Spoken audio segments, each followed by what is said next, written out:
अच्छा, हमारे पास बेसिकली सवाल में ये दिया हुआ है कि एक आपके पास हॉरिजॉन्टल प्लैंक है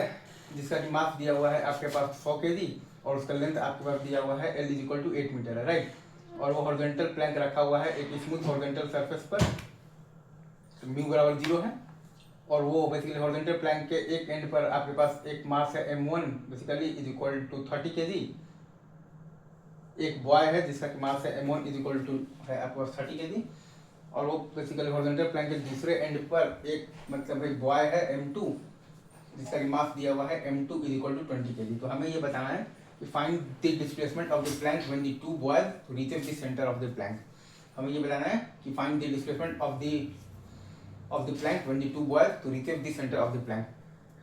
तो M1 का डिस्प्लेसमेंट हमने मान लिया है कि x है राइट डायरेक्शन में, तो m का डिस्प्लेसमेंट ऑटोमेटिकली आ जाएगा 4 - x in the left direction, और M2 का भी डिस्प्लेसमेंट ऑटोमेटिकली आ जाएगा 8 - x in the left direction, right. हमने माना है कि M1 का डिस्प्लेसमेंट है आपके पास x है राइट डायरेक्शन में, तो m का डिस्प्लेसमेंट आपके पास बेसिकली ऑटोमेटिकली आ जाएगा 4 - x in the left direction, और M2 का भी डिस्प्लेसमेंट आपके पास ऑटोमेटिकली आ जाएगा 8 - x in the left direction, right, in the ground frame, right. अच्छा, अब अगर आप ये पूरे सिस्टम को x एक्सिस के अलोंग देखेंगे तो आपके पास डेफिनेट एक्सटर्नल बराबर 0 है, मतलब कि आपके पास ACM बराबर 0 है, तो BCM बराबर कांस्टेंट है, और BCM इनिशियल बराबर 0 है, मतलब कि BCM बराबर आपके पास बेसिकली 0 कांस्टेंट है, मतलब कि XCM बराबर कांस्टेंट है, मतलब कि डेल्टा XCM बराबर 0 है, मतलब कि M1 delta X1 plus M2 delta X2 बराबर 0 वाला कॉन्सेप्ट लगाना है, ठीक है। एक बार फिर से बोल रहा हूँ, अगर आप ये पूरे सिस्टम को x एक्सिस के अलोंग देखिएगा तो आपके पास डेफिनेट एक्सटर्नल बराबर 0 है, मतलब कि ACM बराबर 0 है, मतलब कि BCM बराबर कांस्टेंट है, और आपके पास BCM इनिशियल बराबर 0 है, मतलब कि BCM बराबर आपके पास 0 कांस्टेंट है,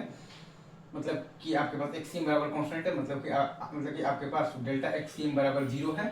मतलब कि आपके पास M1 delta X1 plus M2 delta X2 बराबर 0, राइट। तो यहाँ से आपके पास आ जाएगा 30x माइनस आ जाएगा आपके पास 100 इंटू 4 - x, और माइनस आ जाएगा आपके पास 20 इंटू 8 - x बराबर 0। तो x का वैल्यू आपके पास आ गया है 56/15। अगेन मैं फिर से बोल रहा हूँ, आपके पास बेसिकली इक्वेशन ये आया है कि 30x minus 100 into 4 - x minus 20 into 8 - x बराबर 0 है।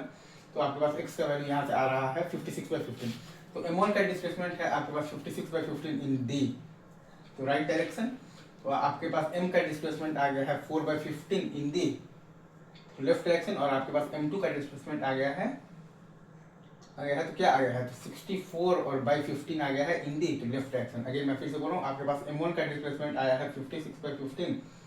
इन दी राइट डायरेक्शन, तो आपके पास m का डिस्प्लेसमेंट आ गया है 4/15 इन दी तो लेफ्ट डायरेक्शन, और आपके पास M2 का डिस्प्लेसमेंट आ गया है